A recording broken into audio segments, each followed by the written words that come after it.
kemiringan dan gradien garis. Tapi sebelum kita masuk kepada materi tersebut, kita mau menyamakan persepsi dulu ya.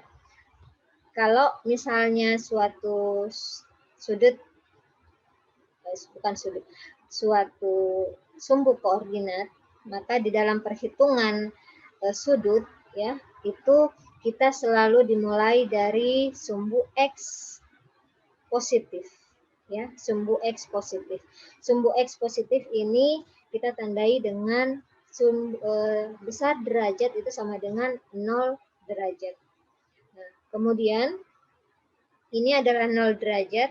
Kemudian sumbu positif dari Y, sumbu Y positif itu adalah 90 derajat. Kemudian sumbu X negatif itu adalah 180 derajat ya. Kemudian sumbu Y negatif itu adalah 270 derajat. Kemudian sumbu X positif kembali lagi, jadi kita bergeraknya mulai dari arah X positif menuju ke kanan dengan arah berlawanan arah jarum jam. Kalau arah jarum jam kan dia dari sini ya, dari apa ini namanya, dari kiri ke kanan. Tapi kalau kita berlawanan arah jarum jam, maka kita mulai dari sini ke arah kiri. Jadi dari kanan ke kiri. Jadi perhitungannya mulai dari 0, 90 derajat, 180, 270, dan kembali ke 0 atau 360 derajat. Nah, kemudian ada satu rumus, sebelum masuk ke rumus, untuk bangun segitiga, maka yang kita ketahui bahwa jumlah sudut segitiga itu adalah 180 derajat. Nah, untuk berkenaan dengan segitiga, kita akan selalu berkaitan dengan trigonometri, khususnya tangen. Nah, yang harus kalian ingat di sini, tangen rumusnya adalah ini, salah satu rumus yang harus kalian ingat bahwa tangen A kurang B itu sama dengan tangen A dikurang tangen B per 1 ditambah tangen A. Ya. Nah, kemudian ini nantilah ya. Ini kita masuk dulu ke sini ya. Jadi misalkan ada satu garis L, saya beri nama L line ya. Nah, garis L ini adalah garis yang miring yang memotong sumbu X di titik M.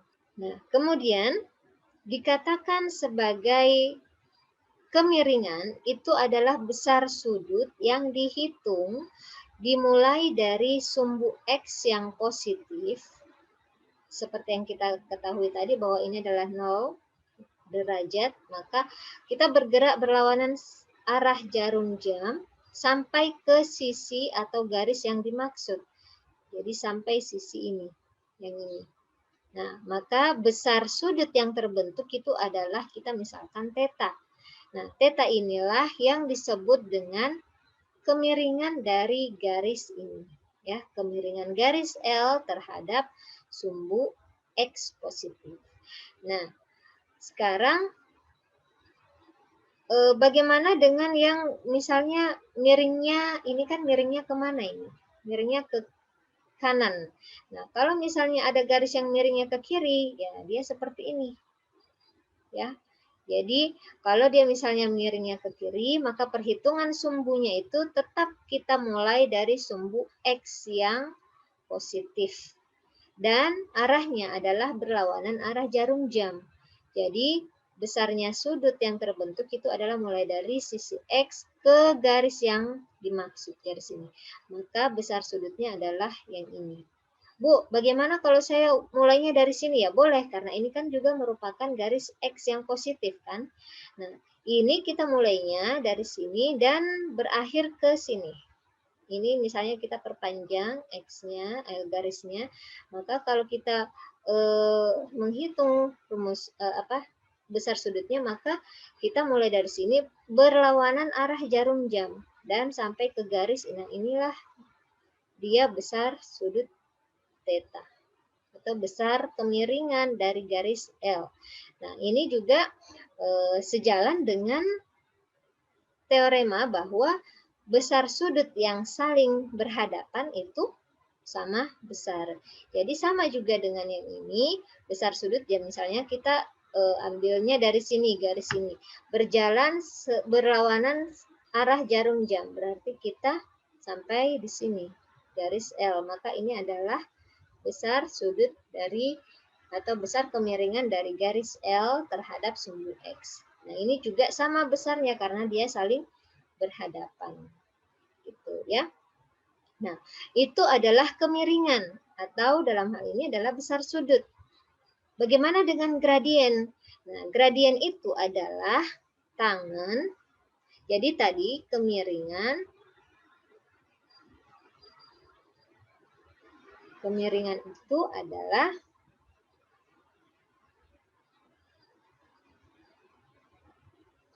besar sudut yang terbentuk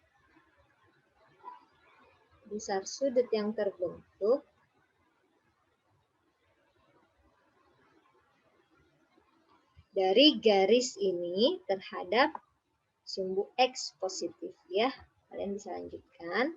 Kemudian gradien itu adalah tangen dari kemiringan. Tangen dari kemiringan.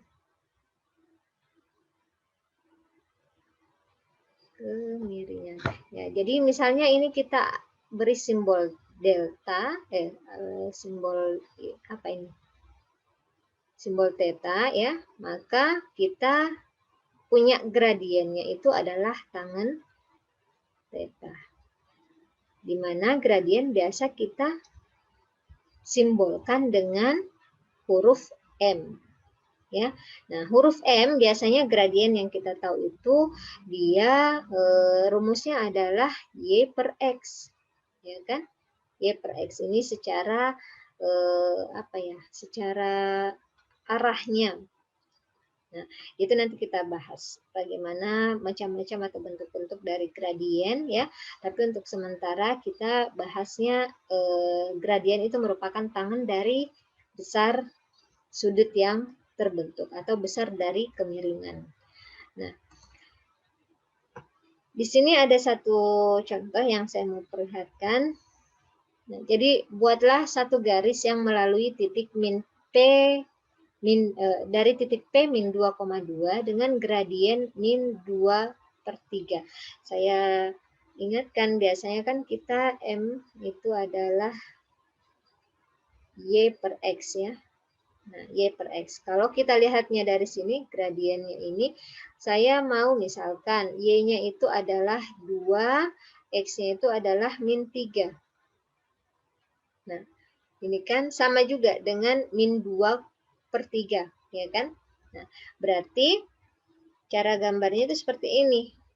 Kalau kita lihatnya secara pemahaman M sama dengan Y per X itu seperti ini. Jadi kita mulai dari min 2,2.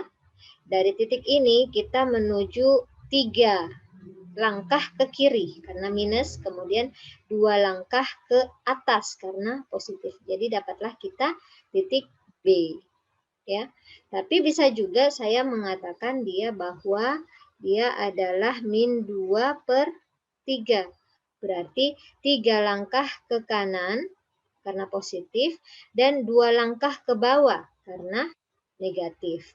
Nah, jadi garis ini kalau saya hubungkan garisnya adalah yang ini. Ya, garisnya adalah itu. Jadi kita bisa mengambil entah itu minusnya di atas atau menjadi pembilang atau di bawah yang menjadi penyebut. Itu sama saja ya. Dia akan menghasilkan garis yang sama. Kemudian kita masuk ke ini. Rumus secara umum. Itu kan tadi kita gambarnya secara arah saja ya, berdasarkan arah ketika dia gradiennya langsung diketahui. Nah, bagaimana kalau kita mulai dari awal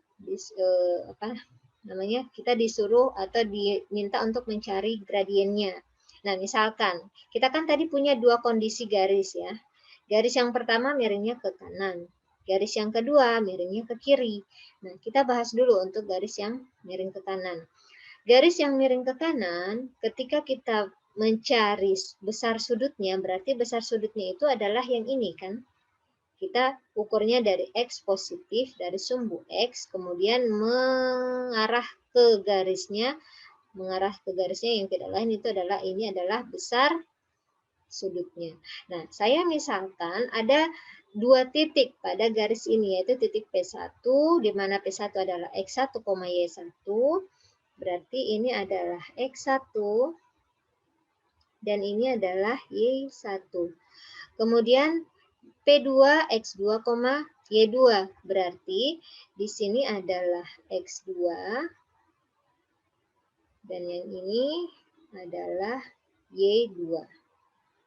Nah, berarti dari materi kita di awal bahwa jarak dua titik itu, ini saya dapatkan, titik R ini saya dapatkan dari menarik garis sejajar sumbu X pada titik P1 dan menarik garis pada titik P2 sejajar sumbu Y dan menghasilkan titik perpotongan yaitu titik R. Nah, titik R ini menghasilkan titik X2, Y1. X2, Y1.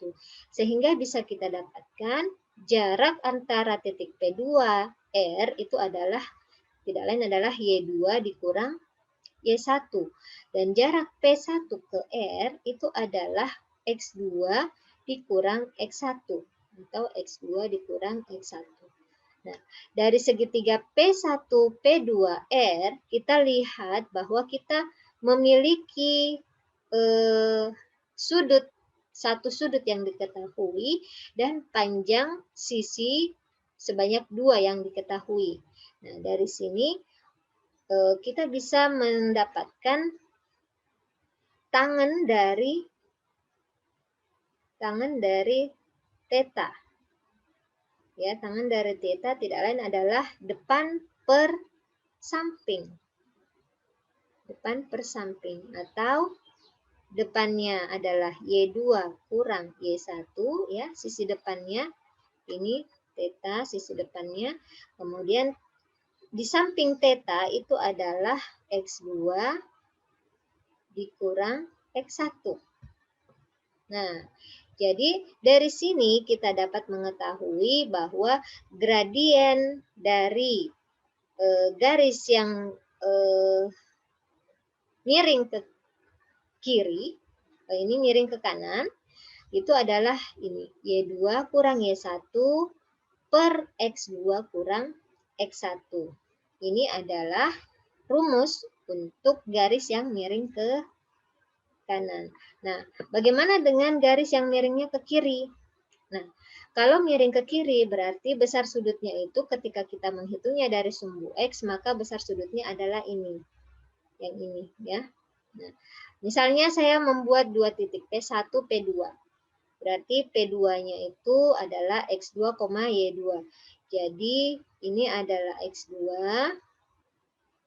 dan ini adalah Y2. Kemudian ada titik satu lagi P1 yaitu X1, Y1. Berarti ini adalah X1 dan yang ini adalah Y1.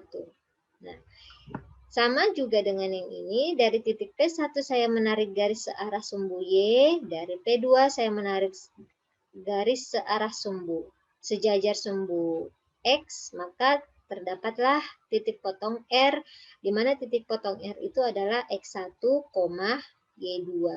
Nah, jadi kita dapatkan lagi bahwa jarak dari P1 ke R itu tidak lain adalah, ini terbalik ya, Y1 dikurang Y2. Y1 kurang Y2, kemudian jarak P2 ke R itu adalah X2 dikurang X1. Nah, kemudian ini adalah sudut atau kemiringan yang kita miliki. Jadi kalau bisa dilihat ini adalah X, di mana X ini, oh jangan X ya, alfa. Ya, di mana X ini adalah alfa. Di mana alfa ini sama dengan alfa yang di sini. Ya kan? Nah, sama dengan alfa yang di sini. Sedangkan kita ketahui bahwa alfa ditambah dengan theta itu sama dengan 180 derajat karena dia merupakan sudut berpelurus. Ya kan, sudut berpelurus atau sudut 180 derajat. Berarti alfa ditambah theta sama dengan 180 derajat. Nah, kemudian kita punya yang kita mau tahu kan yang ini.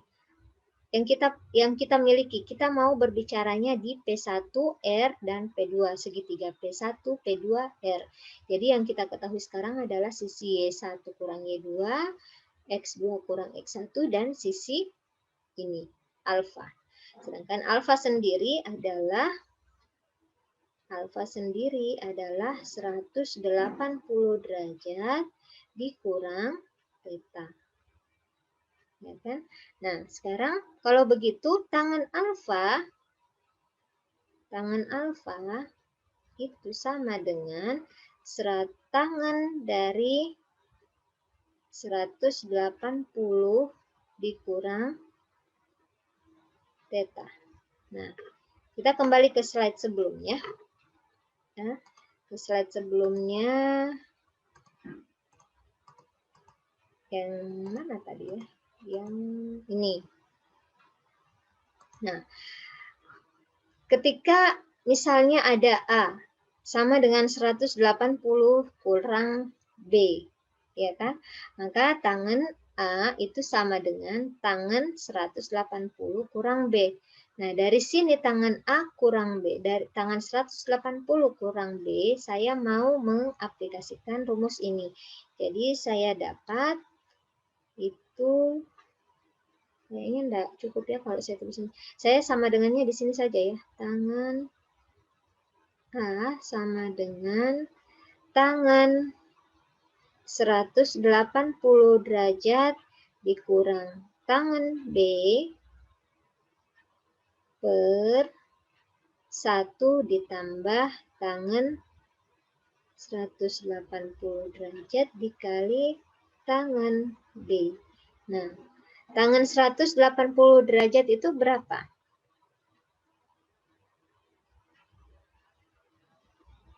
Tangan itu kan sama dengan sin per cos ya. Nah, sin per cos.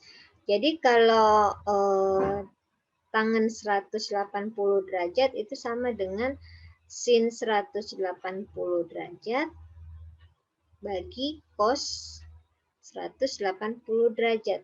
Sin 180 derajat berapa? 0. 0. Cos 180 derajat? Minus 1. Minus 1. 0 per min 1 sama dengan? 1. 0 per min 1? 0 ya. Apapun yang dibagi 0 dibagi apapun itu hasilnya adalah 0. Jadi tangan berapa tadi? Tangan 180 derajat ya. Nah, jadi tangan 180 derajat 0 dikurang tangan B per 1 tambah tangan 180 0 dikali tangan B. Maka yang menjadi penyebut pembilangnya minus tangan B. Minus tangan B per 1 ditambah 0. 0 kali tangan B, 0 kan? Berarti 1 tambah 0, 1. Sehingga tangan A itu sama dengan minus tangan B. Gitu ya. Nah, sehingga bisa kita dapatkan hubungan ini, tangan A sama dengan minus tangan B. Jadi kita kembali ke itu tadi. Mana?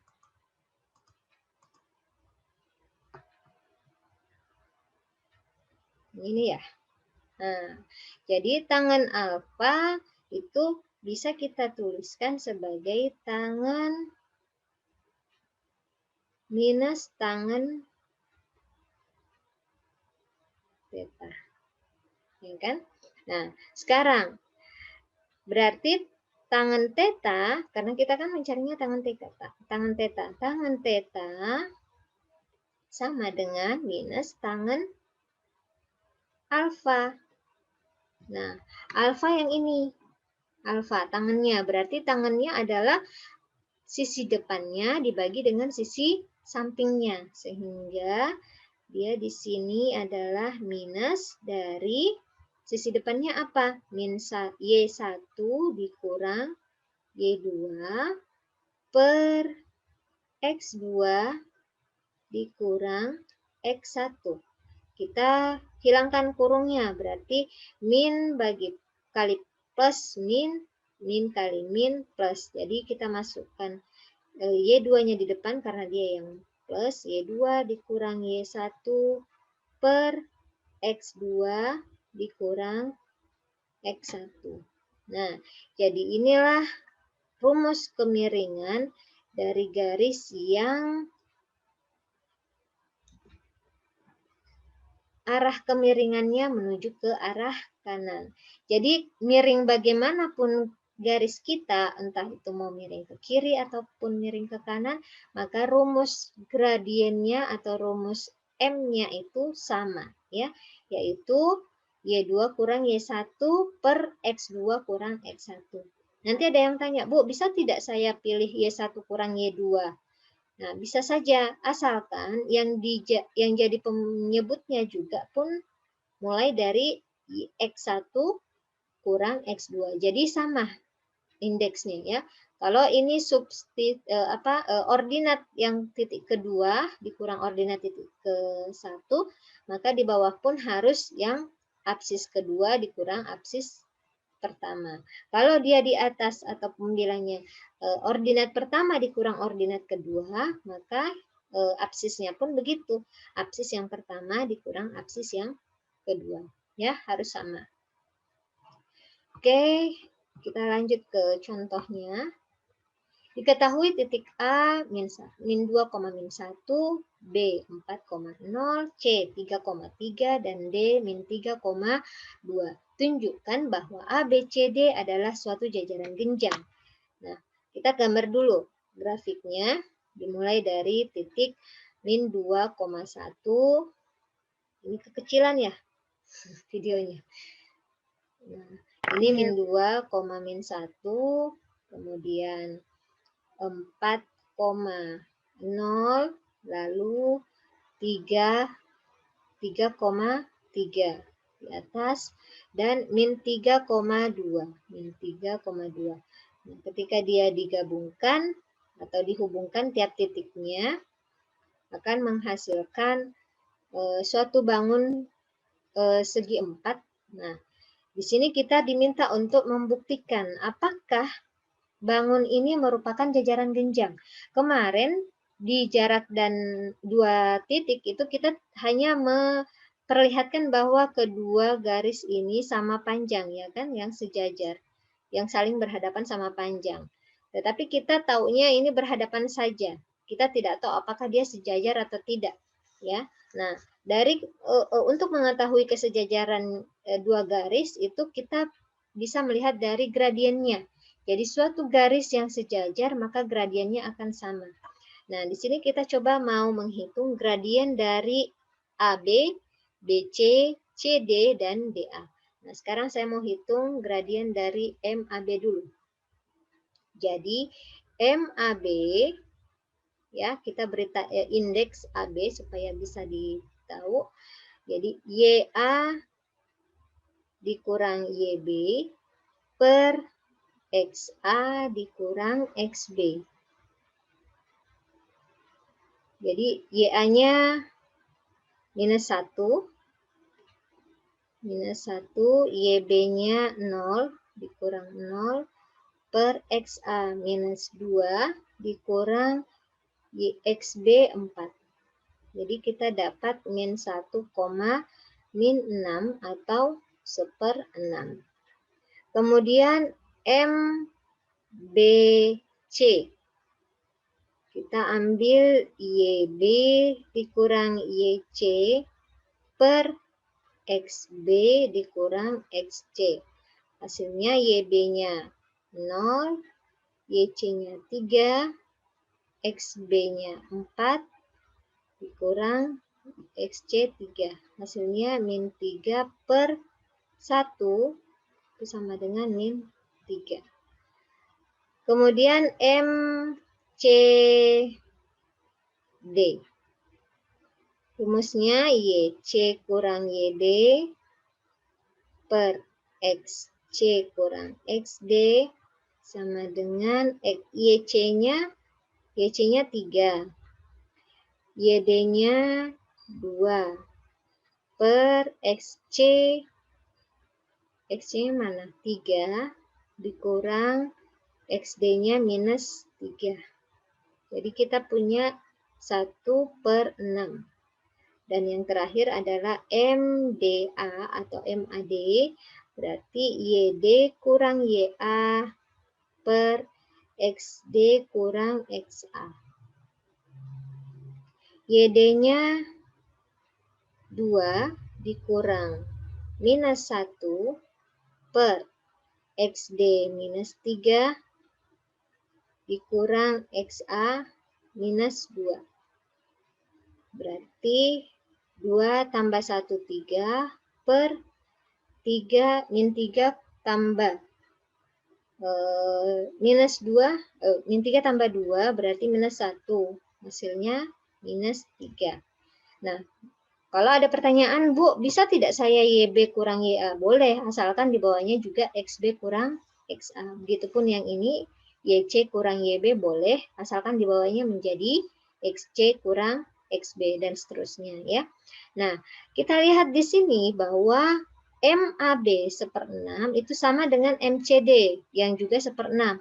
Berarti bisa kita katakan bahwa MAB itu sejajar dengan MCD. Kemudian karena gradien MBC sama dengan gradien MDA yaitu minus 3, maka kita katakan bahwa MBC sejajar dengan MDA. Nah, karena dua pasang sisinya saling sejajar, dua pasang sisi yang saling sejajar, maka bisa dikatakan bahwa bangun ABCD ini adalah bangun jajaran genjang. Jajar genjang. Tuh, ya.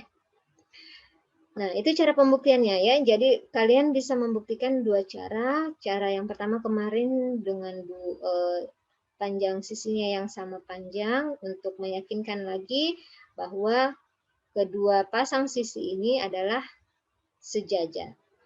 Gitu ya. Next, kita lanjut kepada sudut antara dua garis. Nah, namanya juga dua garis, berarti kita punya dua garis. Taruhlah ini adalah garis yang pertama. Saya beri nama L1, line 1 ya.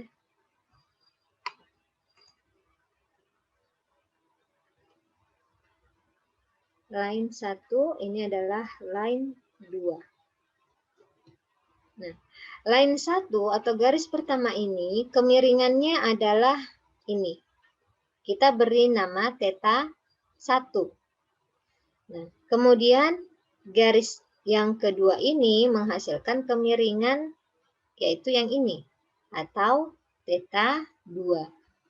Nah, kalau dua sudut yang dua garis yang saling berpotongan itu membentuk sudut. Ini membentuk sudut dan besar sudutnya itu kita mungkin bingung yang mana, apakah yang ini atau yang ini. Nah, jawabannya adalah tergantung dari sisi yang mana yang mau kita anggap sebagai sisi awal atau sisi batas. Nah, Jadi sama dengan ini tadi. Yang kita anggap sebagai sisi batas itu adalah sumbu X. Maka ini adalah sisi awalnya sumbu X, maaf ya. Ini sisi awal dan ini sisi batas. Jadi sudutnya itu yang ini. Ya kan?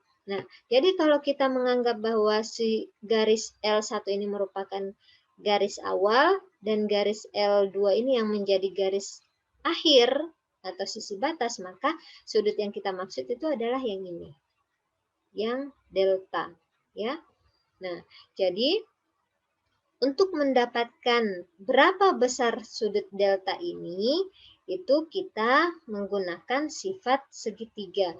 Jadi segitiga ini sudah kita bahas sebelumnya bahwa jumlah besar sudut suatu segitiga itu adalah 180 derajat. Jadi di sini kita belum tahu ini berapa. Nah, saya misalkan ini adalah alfa. Kita misalkan ini adalah alfa, di mana alfa itu sama dengan 180 derajat dikurang theta 2. Nah, kalau begitu untuk segitiga, misalkan ini adalah titik A, ini adalah titik B, dan ini adalah titik C, maka segitiga ABC jumlah sudutnya yaitu jumlah sudut theta 1 ditambah alfa ditambah delta itu adalah 180 derajat. Ini ya semua, ini theta 1, alfa, dan delta. Nah, sekarang alfa ini kita substitusi menjadi ini. Jadi kita punya theta 1 sama ditambah 180 derajat dikurang theta 2 ditambah delta sama dengan 180 derajat. Berarti kita buka kurungnya 180 derajat dikurang theta 2 ditambah delta sama dengan 180 derajat. Yang saling inverse adalah 180 derajat. Sehingga bisa kita rubah bentuknya menjadi theta 1 ditambah delta sama dengan theta 2. Nah, ini ya. Jadi theta 1 tambah delta sama dengan theta 2. Nah, sekarang theta 2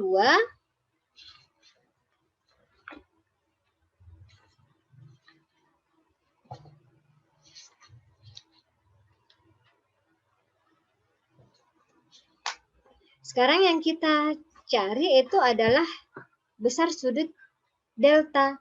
Jadi dari hubungan ini kita dapatkan bahwa delta sama dengan theta 2 dikurang theta 1. Ya kan? Nah, sekarang kita mau cari tangannya. Jadi tangan delta sama dengan tangan theta 2 dikurang theta 1. Berdasarkan rumus tangan kita yang di awal bahwa tangan theta 2 kurang theta 1 itu sama dengan tangan theta 2 dikurang tangan theta 1 per 1 tambah tangan theta 1 kali tangan theta 2. Nah, tangan theta 1 ini dan tangan theta 2 tidak lain kan tadi adalah gradien dari garis yang pertama dan garis yang kedua. Jadi kita bisa mengatakan tangan theta 1 itu adalah gradien garis yang pertama dan tangan theta 2 itu adalah gradien dari theta kedua.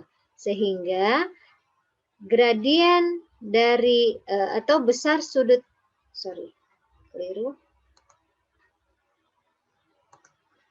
karena kita tidak mencari gradiennya, kita cari besar sudutnya. Nah, jadi tangan delta itu sama dengan tangen theta 2 berarti dia gradiennya adalah gradien dari garis yang kedua dikurang gradien garis pertama dibagi 1 ditambah gradien pertama dikali gradien kedua. Gitu. Ya. Nah, jadi karena kita ingin mendapatkan besar sudut, maka untuk mendapatkan nanti besar sudutnya itu kita tinggal inverse tangenkan atau arkus tangenkan. Jadi ini adalah arkus tangen dari M2 dikurang M1 per 1 ditambah M1 M2. Itu. Nih. Bu, bingung Bu. Kita coba ke contohnya ya. Kita coba ke contohnya. Contoh kita yang ke berikutnya. Ini enggak kelihatan dia contoh berapa ya.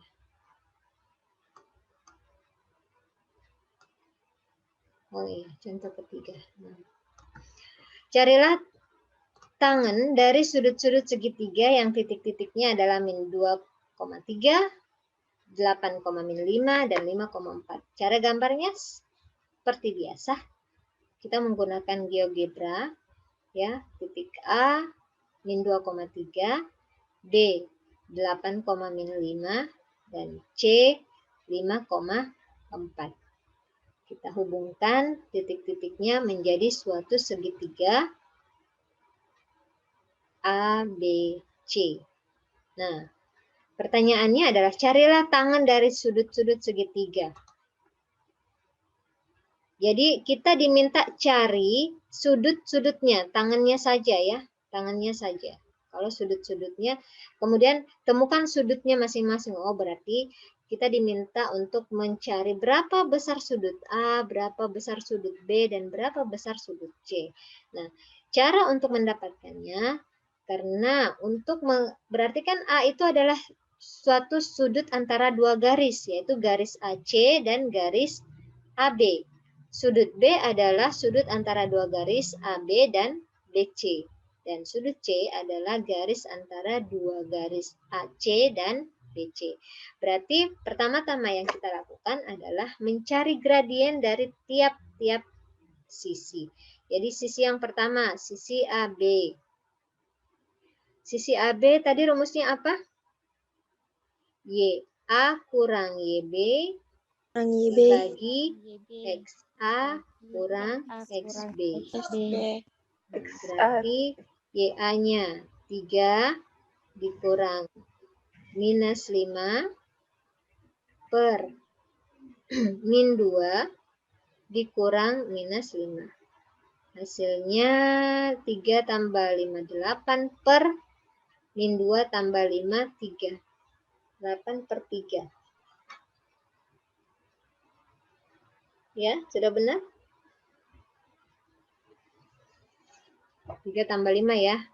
XA kurang XB. XA kurang XB min 2 kurang oh ini ya, min 2 kurang 8 ya. Iya, Bu. Sini. Min 2 kurang 8 berarti kita dapat berapa itu? Min 10. Ya. 10. Ibu, min 10. Min 10. Atau kita kecilkan lagi deh menjadi min 4 per 5 ya. 4 per 5. Min 4 per 5. Oke. Kemudian MBC.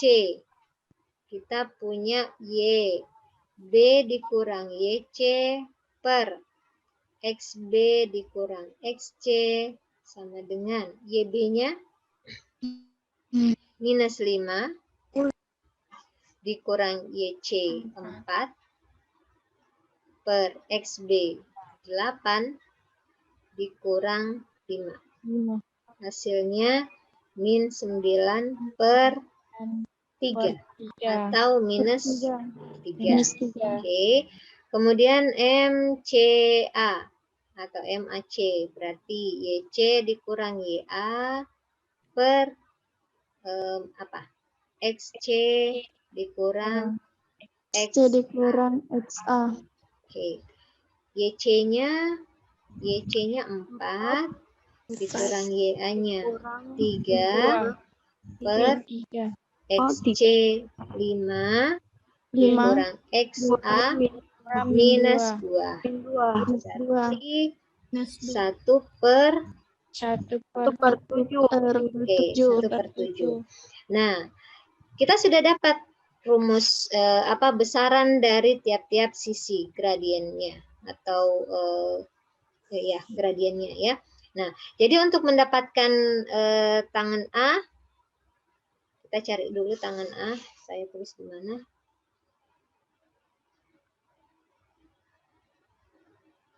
Oke, ini saya tulis di bawah sini saja. Tangan A sama dengan, nah ini. Tangan A di sini, kalau kita putar berlawanan arah jarum jam, yang menjadi sisi awal itu adalah MAB, ya kan? Yang menjadi sisi awalnya MAB dan menjadi sisi batasnya adalah MAC. Berarti kita pakai MAC karena dia gradien garis kedua dikurang gradien garis yang pertama, atau gradien garis keduanya apa? AC. Saya tulis AC di sini. MAC dikurang MAB per 1 ditambah MAC dikali MAB. Nah, ini sama dengan berapa? MAC tadi berapa? Mana MAC-nya? Oh ini. 1/7 dikurang MAB minus 4/5. Tutup kurung per 1 ditambah 1/7 dikali minus 4/5. Jadi ini adalah gimana nih? Kita kali silang ya. Jadi 5 ditambah 28. 5 tambah 28 hasilnya 33, Bu. 33. 33 per 35 per, nah di sini yang hati-hati ya, 1 ditambah, ini bagaimana? Min, berarti di sini minus ya, 4/35. Berarti 1 ditambah minus 4/35. Hasilnya di atas tetap 33/35. Kemudian di bawahnya 35 kurang 4 berarti hasilnya 31/35. Penyebutnya saling inverse karena sama-sama penyebut. Berarti kita dapatnya 33/31. Nah, sekarang di kalkulator kalian cari 33/31 itu berapa? 1,80 Ibu. 1,80. 1,80 kalau kita arkus tangankan itu dapat berapa? 47 derajat. 47 derajat. Bisa ya pakai kalkulator ya. Jadi saya tulis di mana ini ya. Nah, jadi ini tangannya kita sudah dapat tangannya. Tangan A itu adalah 33/31. Sehingga untuk mendapatkan sudut A, maka kita tinggal arkuskan hasil dari 33/31. Dapatnya A adalah 47 derajat. Nah, kemudian tangan B. Tangan B juga seperti itu. Tangan B itu adalah, kita lihat sudut B ini. Sudut B sisi awalnya adalah BC, kemudian sisi akhirnya adalah AB. Berarti tangan B-nya itu adalah MBC kurang MAB per 1 ditambah MBC kali MAB. Nah, ini hitungannya sama ya, seperti ini. Nah, kalian harus dapatkan, saya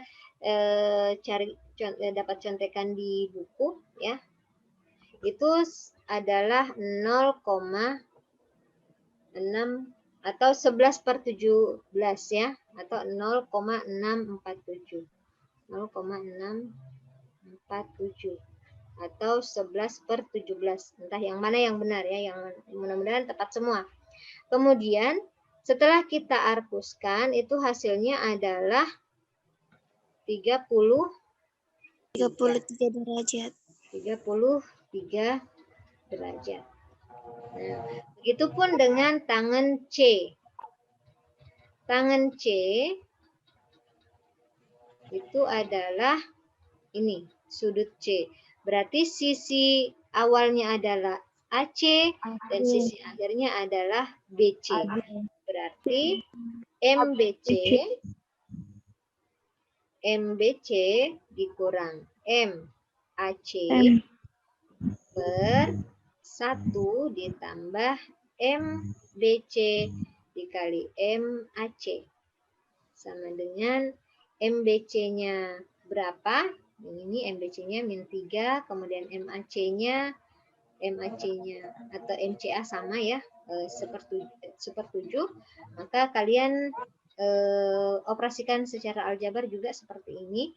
Itu kita akan dapatkan hasil -5,5.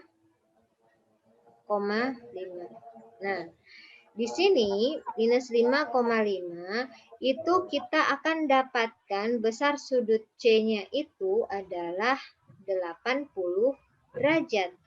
Tetapi kalau kita melihat ya, jadi kalian silahkan kalkulator nanti itu hasilnya adalah 80 derajat.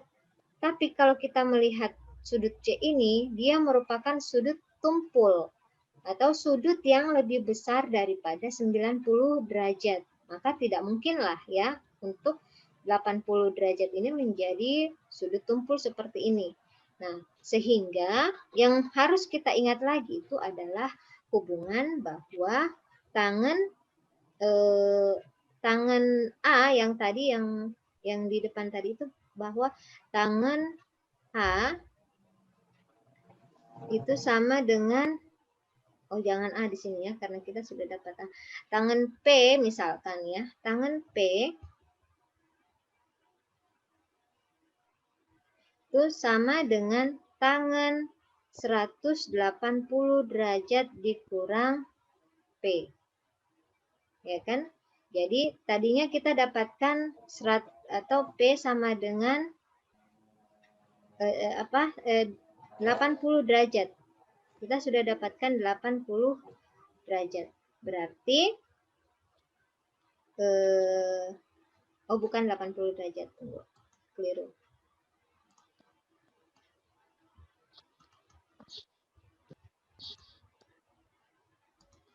Nah, kita sudah dapatkan bahwa tangannya itu adalah 5,5.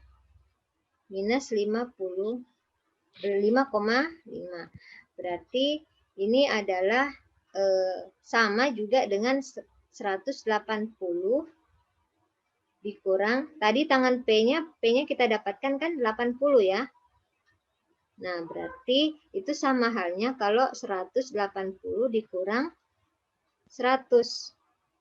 Oh, sorry, dikurang 80. Kan ini P. Ini P, jadi sama-sama P. Jadi 80 dikurang 80 juga. Jadi 180 dikurang 100. Maka itu tangan, mana pointer saya? Tangan 80 itu akan sama hasilnya dengan tangan 180 dikurang 80. Atau tangan 80 sama dengan tangan 100 derajat. Nah, maka ketika kita menentukan bahwa minus 5,5 itu adalah 80 derajat, maka ketika kita melihat kondisinya tidak memungkinkan ya, tidak memenuhi karena dia merupakan sudut tumpul, maka kita cari yang 180 dikurang 80 yaitu 100.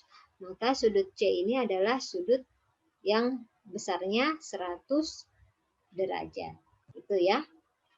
Nah, itu ini penjelasan yang pertama. Kalau penjelasan yang kedua sih gini. Arkus dari tangan minus 5,5 itu mendapatkan dua nilai. Nilai yang pertama itu adalah C sama dengan 80 derajat. Ada juga kita dapatkan C sama dengan 100 derajat. Nah, kira-kira dari dua pilihan sudut ini, sudut yang berapakah yang memenuhi kondisi sudut C ini? Ya kan? Nah, kita lihat bahwa sudut C ini adalah sudut tumpul.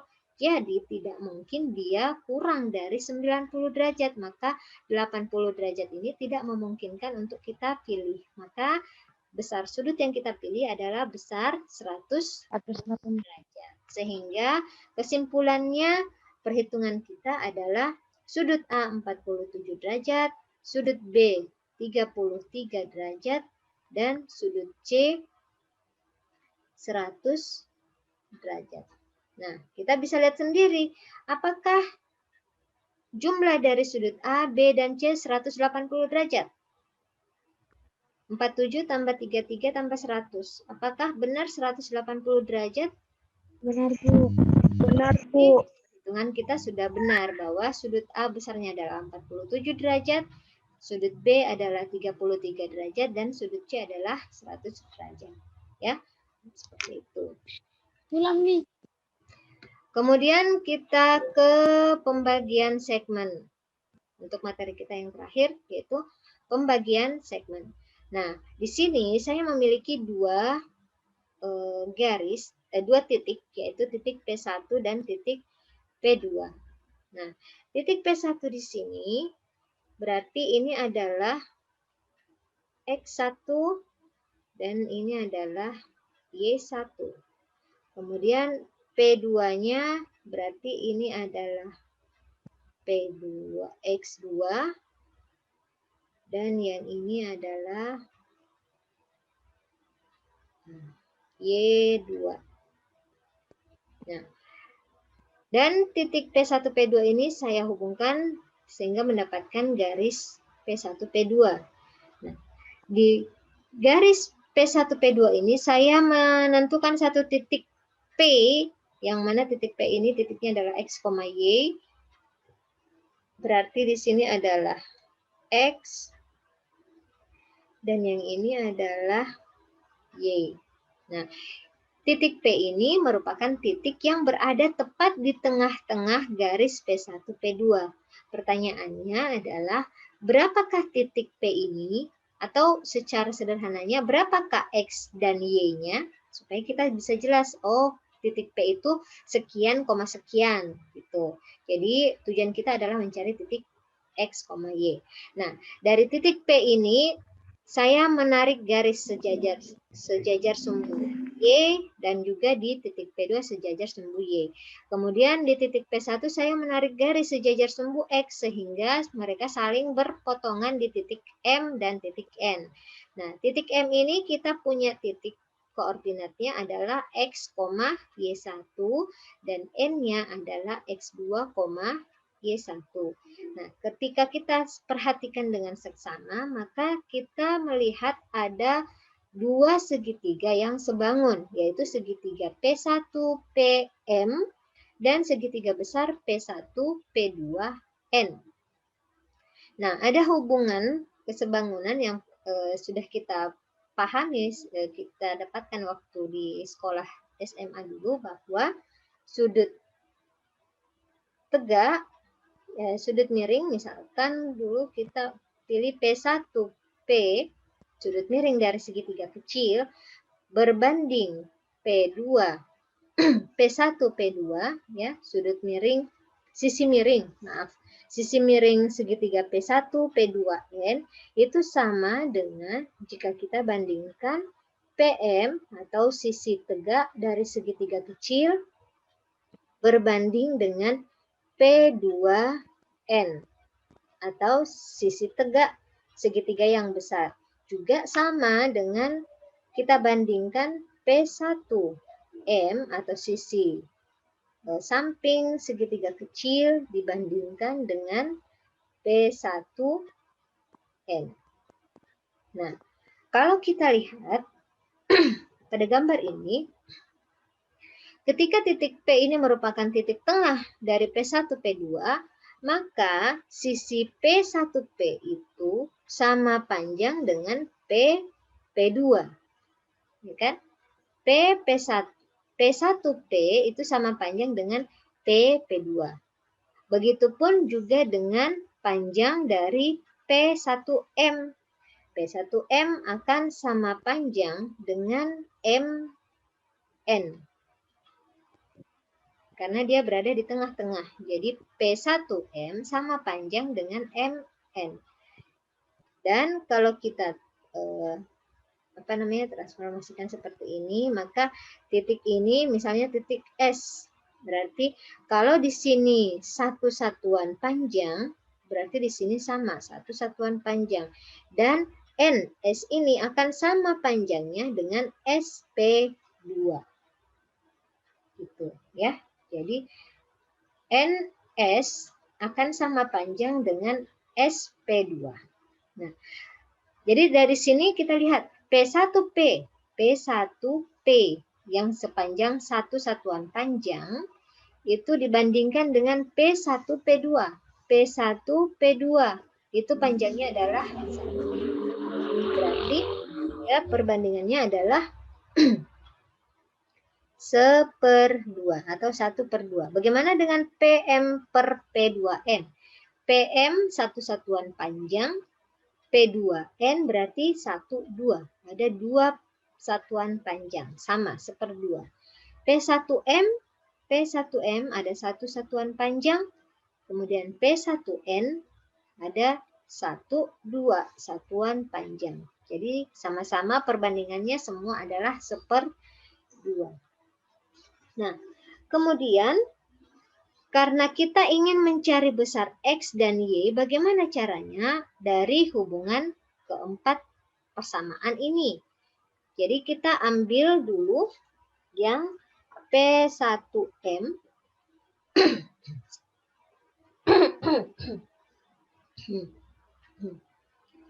P1M per P1N.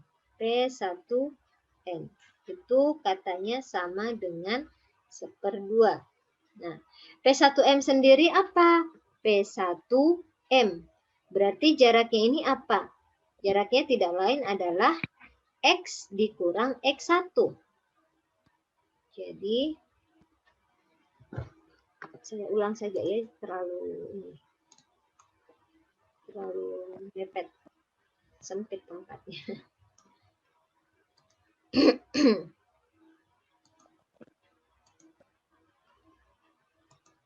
Oke, saya terusin sini. Kita ambil tadi apa? Kita ambil P1M per P1N. Sama dengan 1/2. P1M sendiri panjangnya adalah X dikurang X1. Yang ini. P1M. Berarti X dikurang X1. Per P1N. P1N tidak lain adalah X2 dikurang X1. X2 dikurang X1 sama dengan 1/2. Karena kita ingin mencari nilai X, maka kita dapat dari rumus ini. Hasilnya adalah X sama dengan 1/2 kali X2 dikurang X1 dikurang X1 ditambah X1. Ya.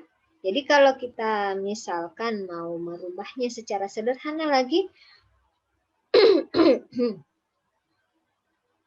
kita dapatkan X sama dengan 1/2, buka kurung semua, jadi 1/2 X2 dikurang 1/2 X1 ditambah X1.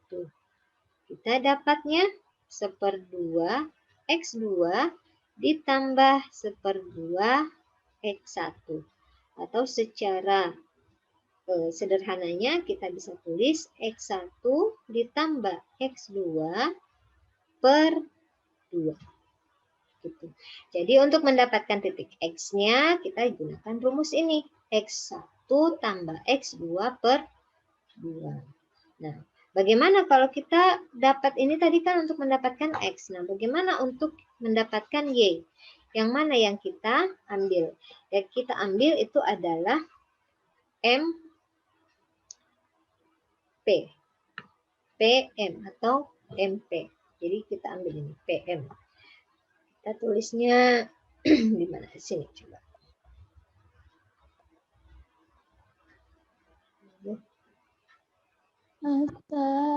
Mana dia pointernya?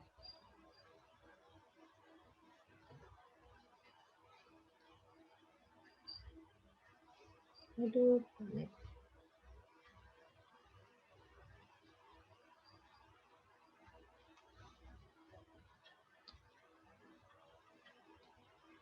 Tunggu ya, pentetnya bermasalah, dia tidak mau connect dengan ininya, dengan laptopnya.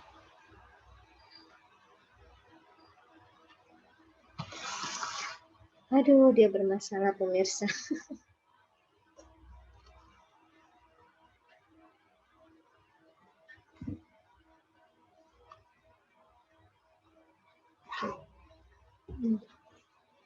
Nah, sekarang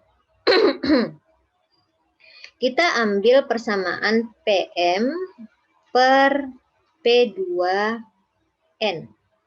Itu sama dengan 1/2. Kita lihat PM-nya yang mana? PM. PM berarti jarak PM itu tidak lain adalah Y dikurang Y1. Ya kan? Jadi Y dikurang Y1 per P2N. P2N berarti jaraknya Y2 dikurang Y1. Berarti, nah, mana lagi dia?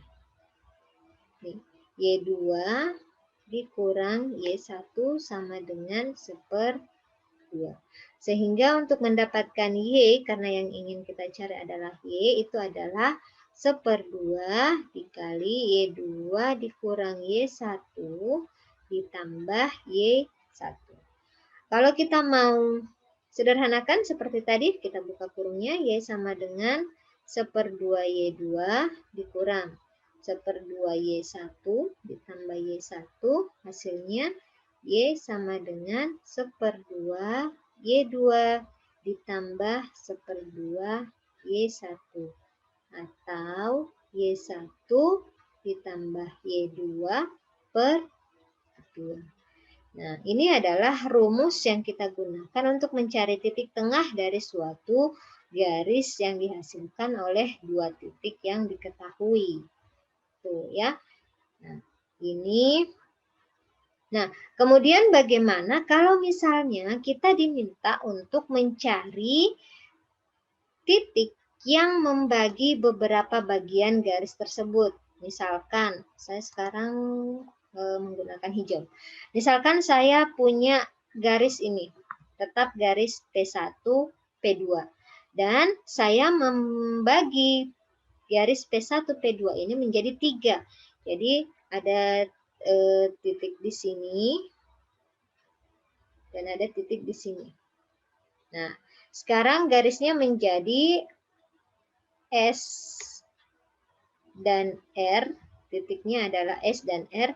Nah, untuk mendapatkan titik S dan R ini, yaitu XS dan YS, kemudian XR dan YR, itu kita menggunakan rumus yang ini. Rumus yang ini. Dengan cara mengganti 1/2-nya dengan rasio. Rasio maksudnya apa? Perbandingan. Jadi yang ini. Nah, jadi rumus umumnya itu adalah X sama dengan R kali X2 dikurang X1 ditambah X1 dan Y-nya adalah R dikali Y2 dikurang Y1 ditambah Y1. Nah, R ini maksudnya apa? R ini maksudnya misalkan titik S. berarti S ini merupakan titik yang membagi 3, yaitu titik 1/3. Jadi ada 1, misalnya dari titik P1. P1 berarti dari titik P1 dia adalah 1/3 karena ada 3 bagian, 1, 2, 3. Jadi rasionya adalah 1/3 dari titik P1. Tetapi kalau untuk titik R dari titik P1 maka dia adalah berapa bagian? 1, 2. Jadi rasionya adalah 2/3 bagian. Gitu ya. Jadi untuk dapatkan titik S, kita menggunakan rasio 1/3. Untuk mendapatkan titik R, kita menggunakan rasio 2/3. Itu kalau kita bertolak di titik P1. Seperti itu ya. Ada tidak rumusnya? Oh ya. Nah, misalnya seperti ini contohnya ya. Contohnya biar tidak mengambang. Carilah titik tengah dan titik pembagi 3 yang menuju P2 dari segmen garis yang ditentukan oleh titik P1 min 3, min 5 dan P2 min 1,7. Seperti biasa kita gambar dulu ya titiknya yang seperti apa. Nah, ketika kita sudah gambar garisnya, maka kita akan dapatkan satu garis itu. Kalau dengan GeoGebra kita bisa menentukan titik tengahnya dengan mengklik tombol itu, midpoint. Midpoint antara A dan B. Kita akan dapatkan titik min 2,1. Ya, min 2,1. Tapi bagaimana kalau kita menggunakan rumus? Kita gunakan rumus untuk X. Ini sekarang kita pakai C ya. Jadi XC-nya itu adalah XP1 ditambah XP2 per 2. Hasilnya min 3 ditambah min 1 per 2 sama dengan min 4/2 atau minus 2. Kemudian untuk YC-nya adalah YP1 ditambah YP2 per 2 sama dengan YP1 minus 5 ditambah 7 per 2 sama dengan 2/2 atau sama dengan 1. Jadi titik tengah C-nya itu adalah min 2,1. Sama? Min 2,1? Sama ya. Nah, sekarang kita di GeoGebra tidak bisa mendapatkan titik pembagi 3. Jadi titik pembagi 3 di sini berarti ada titik ya, misalkan titik apa ini? C, D dan E ya. Jadi kita misalkan ada 3 titik. Saya bisa tidak gambar ini. Saya coba dulu. Oh, tidak bisa. Saya tidak bisa ini coret-coret di videonya. Nah, jadi kalau misalkan ada garis, jadi ini misalkan ini ya. Nah, ini P2, kemudian ini P1. Maka ada titik yang membagi 3. Jadi taruhlah ini titik D dan titik E. Ya. Nah, sekarang ditanyakan bahwa carilah titik tengah. Titik tengah sudah kita peroleh minus 2,1 dan titik pembagi 3 yang menuju P2.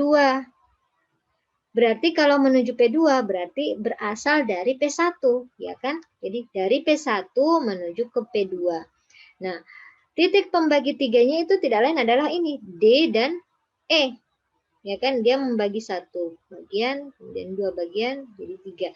Nah, jadi kalau kita mau mencari titik D, berarti titik D ini rasionya adalah 1/3, karena kita berasal dari titik P1. Berarti rasionya D itu adalah 1/3. Kalau untuk E, rasionya adalah 2/3.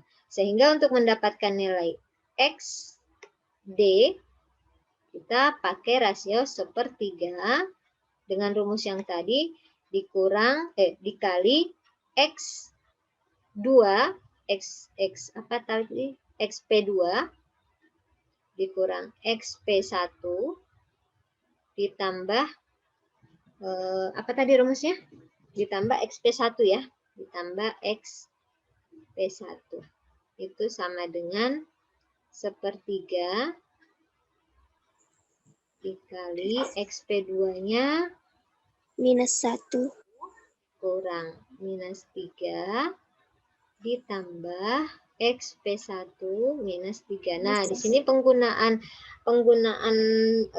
kurung itu hati-hati ya, karena penggunaan kurung yang salah akan menghasilkan nilai yang salah juga, apalagi kita memiliki nilai yang minus-minus. Nah, minus di sini jadi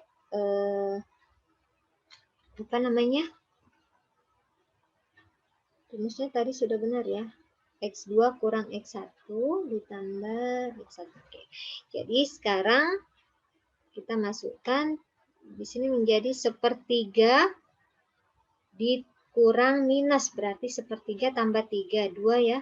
2/3 dikurang 3, hasilnya 9. 2 kurang minus 7/3. Nah, kalau YD-nya adalah 1/3 dikali YP2 dikurang YP1 ditambah YP1.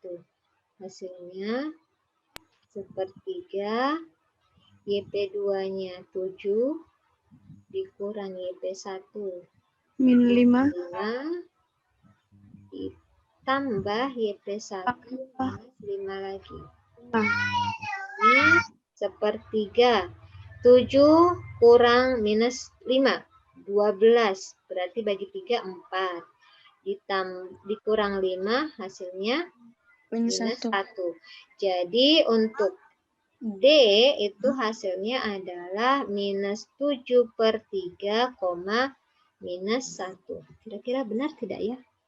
Minus 7/3 berarti 2, ya? 2,5. 2,5,1. 7,3. 2,3333 gitu ya. 2,3, ini 2,3. 2,3,1. Ya, di sini kira-kira ya titiknya. Kemudian untuk XE. XE rasionya adalah 2/3. 2/3 kali XP, langsung saja masukkan ya. -1 dikurang -3 ditambah -3. Sama dengan 2/3 -1 tambah 3, 2. 2 kali 2/3, 4/3. Ditambah -3. Berarti 9 minus kurang 4 minus 5/3. Minus 5/3.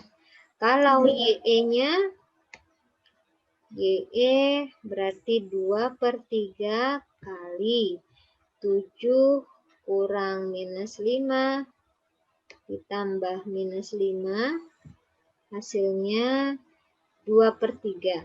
7 kurang minus 5, 12. 12 kali 2. 24 bagi 3. 8. Tambah 5 berarti 3. Nah, berarti E-nya itu titiknya adalah -5/3, 3. Kalau didesimalkan menjadi -1,6. -1,6,3 ya. Kira-kira di sini ya. Jadi titik E-nya yang ini, titik D-nya di sini. Yang ini. Nah, seperti itu ya. Jadi untuk pembagian segmen ini yang harus kalian perhatikan itu adalah rasionya. Jadi harus kalian perhatikan baik-baik gambarnya, kemudian kalian harus perhatikan baik-baik soalnya. Jadi soal diperhatikan baik-baik, kemudian digambar dengan baik, itu insya Allah akan menghasilkan rasio yang benar. Ya.